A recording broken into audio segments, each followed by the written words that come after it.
자, 이번에 다음 소식입니다. 자, 문재인 대표 굉장히 오늘 강하게 나왔습니다. 어제까지는 잘 기억이 안 난다 그랬었거든요. 그러나 오늘 새누리당의 이 못된 버릇을 내가 고치겠다고 아주 고강도 메시지를 내놨습니다. 자, 동아일보 정치부의 길진근 기자와 함께 이 내용 계속 짚어보도록 하겠습니다. 자, 일단 이재정 통일부 장관 얘기부터 한번 나눠보겠습니다.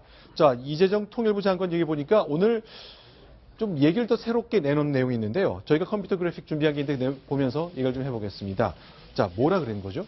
예, 오늘 이재정 장관이 여러 군데서 얘기를 했습니다. 저희 동아일보사하고도 통화를 했고요. 네. 당시 상황에 대해서 북한에 알려준, 통보한 것은 국가정보원이었다. 네. 그러니까 통일부는 협상만 했었고 실제로 우리가 기권하겠다는 의사를 북한에 알려준 것은 국가정보원이었다고 오늘 이제 제대로 다시 한번 밝혔죠. 그 다음에 통보 시점은 그러니까 11월 18일 서별관 회의 직후였다. 그렇습니다. 당시 송민순 전 장관의 회고록에도 언급되어 있듯이 15일, 16일 회의한 다음에 18일 날 통보하기로 결정이 됐다는 거 아니겠습니까? 그 네. 직후에 김만복 전 원장이 국정원장이 바로 통보를 한 것으로 알고 있다. 이렇게 설명을 했습니다. 그러니까 다만 시점은 똑같지만 이제 송민순과 이재정 두 사람의 차이는 한 사람은 북한에 물어보기로 했으니 물어본 거다 이고 하나는 우리 다 결정했으니 그때 뒤늦게 참고나 하시라고 알려줬다. 그 얘기군요. 그렇습니다. 근데 사실 이재정 장관의 말이 조금씩 바뀝니다. 저희가 동아일보가 지난주 목요일 처음 이 사건을 보도했을 당시에 저희가 통화했을 때는 네. 통보를 했을 것 같기도 한데 잘 모르겠다. 기억이 안 난다라고 했는데요. 그 며칠 사이에 이제 아마 기억을 다시 되살리셨는지 그 당시 상황을 종합했는지 모르겠습니다만 오늘 이제 국가정보원이 통보를 했을 거다라고 조금 더 구체적으로 얘기를 했습니다. 그럼 지난주 목요일 날 동아일보 기자가 물었을 때는 기억이 안 난다 그랬다가 그렇죠. 오늘은 기억이 좀 나셨던 모양이네요. 아마 그 사이에 이제 주말을 거치면서 당시 회의를 했었던 사람들이나 아니면 네. 주변에 이제 참모들과 논의를 해서 기억을 되살렸거나 이재정 장관도 역시 메모를 가지고 있다고 했거든요. 어떤 네. 다시 기록을 살펴보고 그 부분을 다시 살린 거 아닌가 이렇게 생각이 듭니다. 이정훈 편집위원. 이게 당시 국가정보원이 만약에 북한과 접촉을 해서 송민순 장관 말처럼 물어보는 거였든 아니면 이재정 장관 얘기처럼 통보하는 것이었든 국가정보원이 하는 게 맞긴 맞는 거잖아요. 그 루트가 이제 한라인이 거기밖에 없고요. 또 하나의 한라인은 유엔사하고 이제 정전 있게 있는데 그때는 국정원에서 저걸 갖고 있으니 국정원 외에는 자료가 없죠. 그걸 이제 공개하라 그러면은 그거는 국가 기밀 공개이기 때문에 또 다른 파문이 있는데 진실을 확인하려면 그게 제일 정확할 겁니다. 지금 저기 구성원 중에서 네. 전문적으로 관료로서 커온 사람이 누굽니까? 송민순, 김만복, 그다음에 김장수, 백종천 이럴 겁니다. 윤병세. 윤병세. 근데 이런 분들은 이제 저 학자 출신이니까. 근데 지금 이런 분들은 대체로 기록에 충실하거든요. 자기 실력 따라 다르긴 하지만. 근데 네. 이재정 씨나 문재인 씨는 기억으로 하는 분들이니까 부정확하죠. 네. 결국은 오래 가게 되면은 저렇게 기록하는 사람한테 밀릴 겁니다.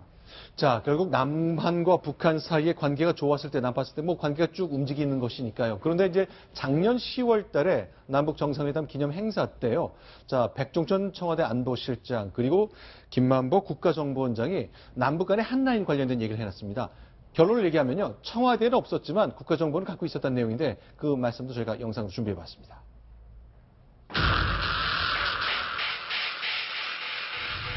청와대에는 전혀 없었습니다.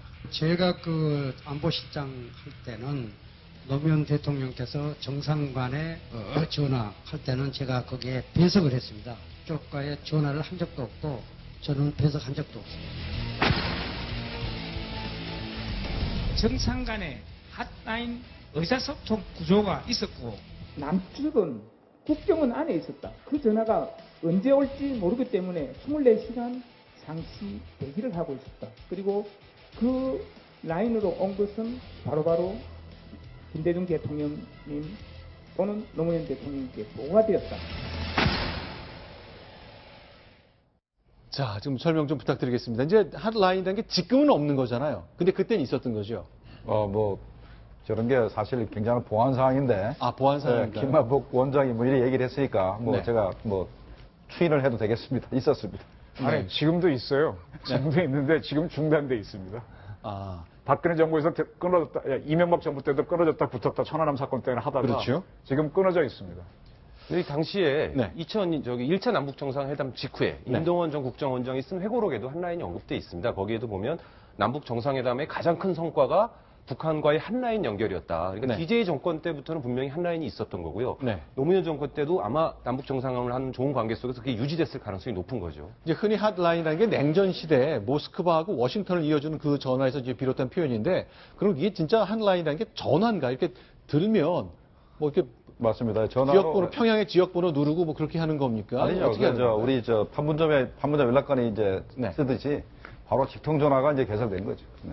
그럼 들면 그쪽에서 따르르 벨이 울리면 저도 누군가 뭐 받고 전화를 있는 직접 거네요. 만져보진 않았습니다만 아마 그럴 겁니다. 네. 네. 자, 글쎄요. 그러나 이제 문재인 전 대표 측에서는 보면 오늘 좀 굉장히 강경해진 것 같습니다. 잠시 후 이제 문재인 대표 쪽 음성을 좀 직접 들려드리겠는데, 길정규 기자, 어떤 변화의 흐름이 좀 있는 겁니까? 사실 지난 주말에 이 사건이 불거진 이후에 문재인 전 대표 측의 움직임이 약간 혼란스러웠던 것이 사실입니다.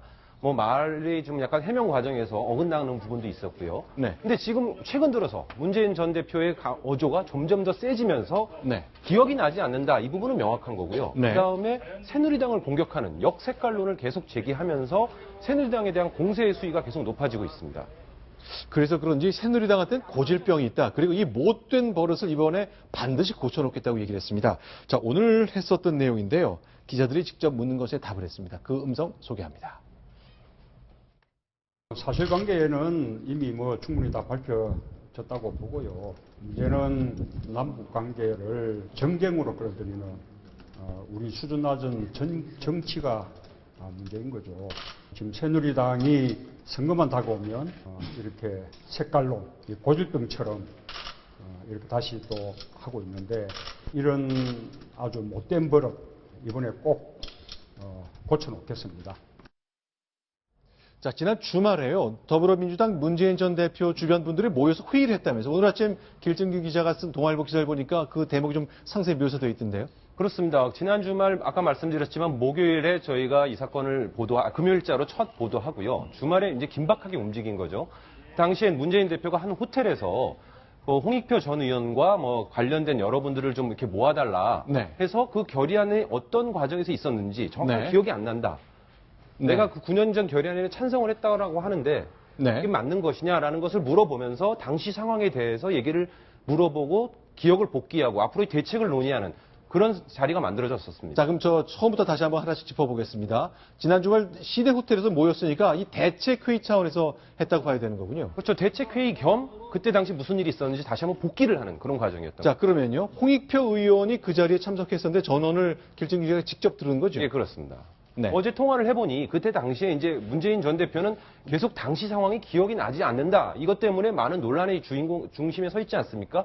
근데 문재인 전 대표를 처음 만났을 때 토요일에도 분명히 내가 9년 전에 찬성을 했었나? 네. 내가 그런 걸 물어볼 위치에 있지도 않지 않나? 하면서 명백하게 기억을 못하고 있었다. 이 부분을 다시 한번 홍익표 의원이 강조를 한 거죠. 자, 다시 한번 저희 돌려보겠습니다. 그런데 9년 전에 내가 찬성을 했었나 물었습니다. 그 다음에 내가 그런 것을 물어볼 위치가 아니지 않았냐 이렇게 반문을 했다는 거죠. 그렇습니다. 왜냐하면 그때 당시 상황에서 남북 정상회담을 추진할 때 추진위원장을 맡긴 했지만 실제적으로 많은 부분이 국정원이 주도해서 이루어진 거였거든요. 다음 내용 좀 보겠습니다. 예, 그때 당시에 그러니까 10년 전, 9년 전 일이기 때문에 세세한 과정이 잘 기억이 안 난다.